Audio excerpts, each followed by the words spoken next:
नमस्ते। मैं हूं संजय दीक्षित और आप देख रहे हैं दी जयपुर डायलॉग्स। सरकार ने सुप्रीम कोर्ट को चुनौती अंततः दे ही दी और अब देखिए आएगा मज़ा, क्योंकि लड़ाई तो चालू हो गई है। और लड़ाई चालू की है इस बार सरकार ने। कैसे की है आपको बताते हैं। सरकार ने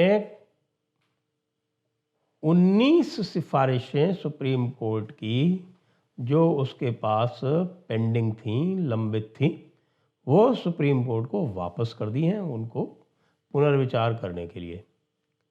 अब यहाँ तक तो ठीक है, क्योंकि पुनर्विचार करने के लिए उनको वापस की जाती हैं, ऐसा सुप्रीम कोर्ट ने स्वयं जो लॉ बना रखा है सुप्रीम कोर्ट में अपॉइंटमेंट के लिए, जिसका कि हमारे संविधान से कोई लेना देना नहीं है।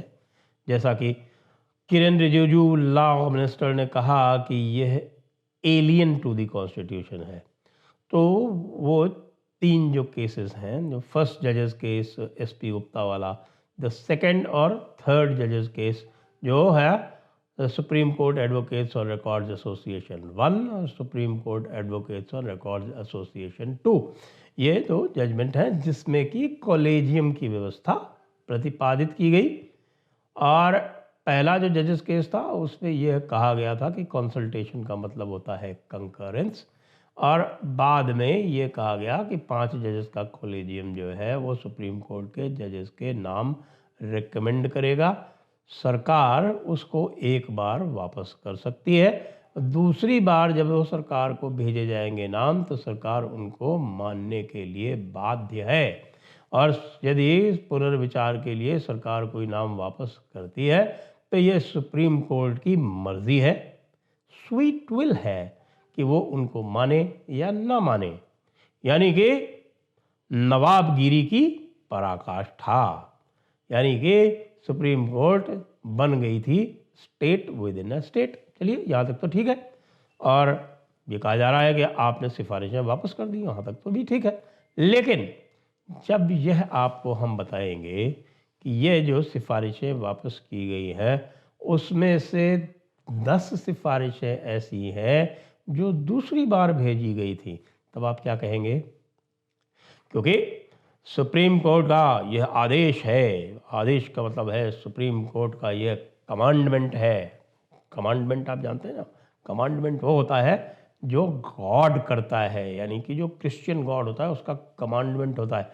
जो कुछ भी कह दिया उसको यदि आपने फॉलो नहीं किया तो God will visit death upon you, God will visit hello upon you.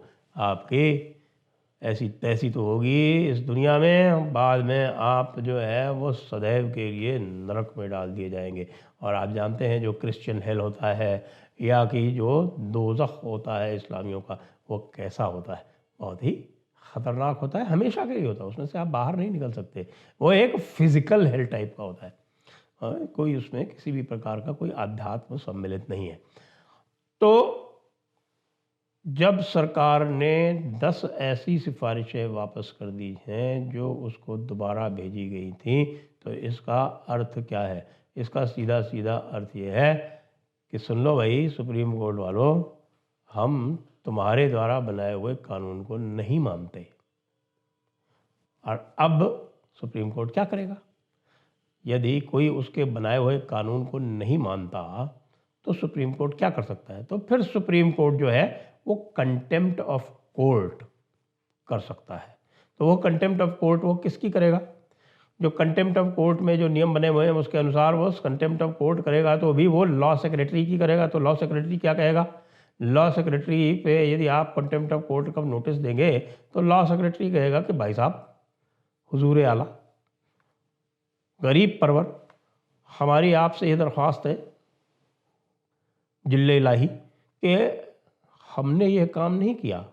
आपने हमें जो कुछ भी दिया था बना के डोजियर, वो हमने बनाकर और लॉ मिनिस्टर साहब को भेज दिया, उन्होंने ऊपर प्राइम मिनिस्टर साहब को भेज दिया, प्राइम मिनिस्टर साहब ने देखा उसको वापस कर दिया, या प्रेसिडेंट साहब ने देखा उसको वापस कर दिया। इसके पहले भी एक बार ऐसा हो चुका है। प्रेसिडेंट साहब थे के जी बालाकृष्णन, सॉरी गलत बोल गया था, के.जी. बालाकृष्णन तो उनके चेले थे। प्रेसिडेंट साहब थे आर.के. नारायण, और आर.के. नारायण जी के पास जब ये सिफारिशें भेजी गई तो उन्होंने कहा कि मैं तुम्हारी सिफारिशों पर अमल नहीं करूँगा जब तक कि तुम हमारे चेले के.जी. बालाकृष्णन को इसमें सम्मिलित नहीं कर दोगे। नहीं किया उन्होंने, रोक ली सारी सिफारिशें, रोक के बैठ गए। अब आप क्या कर सकते हो भाई? सुप्रीम कोर्ट प्रेसिडेंट साहब का क्या करेगा?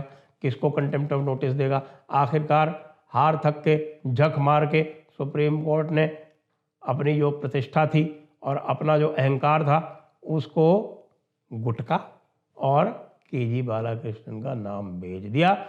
के.जी. बालाकृष्णन न केवल जज बने, बाद में चीफ जस्टिस ऑफ इंडिया बने, उसके बाद पर ह्यूमन राइट्स कमीशन के प्रेसिडेंट बने, और आजकल भी एक नए कमीशन के कोई अध्यक्ष बना दिए गए हैं जो ये तय करेगा कि ये जो कन्वर्टेड क्रिश्चियंस और मुस्लिम्स हैं उनको शेड्यूल कास्ट स्टेटस मिलना चाहिए या नहीं मिलना चाहिए। तो ये के.जी. बालाकृष्णन का केस जो है वो बिल्कुल इंस्ट्रक्टिव है। वो ये बता रहा है कि ये जो सुप्रीम कोर्ट ने यूजर्प की हैं पावर्स, यानी ज़बरदस्ती छीनी हैं जो शक्तियाँ कार्यपालिका के हाथों से, वो तभी तक छीनी रह सकती हैं जब तक कि कार्यपालिका उनको छीना रहने दे। यदि कार्यपालिका ये तय कर ले कि उसको गलत बात नहीं माननी है तो सुप्रीम कोर्ट कुछ नहीं कर सकता। मैं पहले भी आपको बता चुका हूँ कि वैसे तो कानून जो लिखा हुआ है संविधान में वो कुछ अलग ही है, वो कंसल्टेशन लिखा हुआ है, और वो कंसल्टेशन आपको मैं पहले भी एक एपिसोड बना के दे चुका हूँ कि जिसमें संविधान के निर्माता डॉक्टर अंबेडकर, उन्होंने साफ साफ कॉन्स्टिट्यूएंट असेंबली में कहा था कि हम किसी भी तरह का वीटो कोर्ट्स को नहीं दे सकते। उसके बाद भी इन्होंने वीटो छीन लिया, न केवल अनाधिकारिक रूप से छीन लिया, अनैतिक रूप से छीन लिया। अब सरकार ने कहा कि आ जाओ भाई, दो दो हाथ कर ही लेते हैं।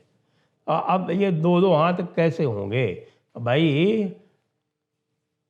चंद्रचूड़ जी, उनके जो सहयोगी इस समय सबसे अधिक उछल कूद कर रहे हैं, ये के जोसेफ साहब हैं, जस्टिस जोसेफ हैं। उनके पिताजी भी, जैसे कि चंद्रचूड़ जी के पिताजी चीफ जस्टिस थे, उसी तरह से जोसेफ साहब के पिताजी मैथ्यू साहब जो थे वो भी सुप्रीम कोर्ट के जज रह चुके हैं।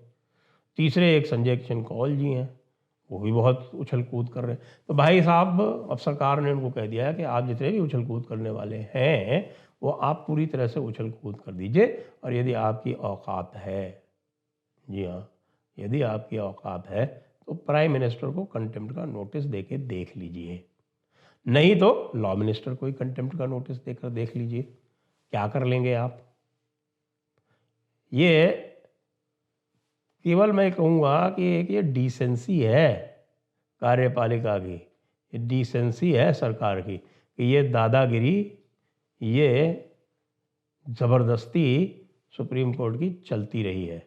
और आज यदि सरकार ने कह दिया है कि हम नहीं मानते आपकी बात, तो मनवा लो। कैसे मनवा लोगे? वही वाली बात कि आप ज़बरदस्ती कर सकते हो तो ज़बरदस्ती हम भी कर सकते हैं। देखिए आगे आगे क्या होता है। लड़ाई तो अभी शुरू हुई है। मुझे लगता है कि इस लड़ाई में बड़ा आनंद आएगा, और जो ये हमारे जो नवाब लोग हैं, पुराने नवाबों के जो अभी तक उत्तराधिकारी हैं, उन नवाब लोगों का हश्र क्या होने वाला है, कहीं वही हश्र ना हो जो अवध के नवाबों का हुआ था। जय हिंद, वंदे मातरम।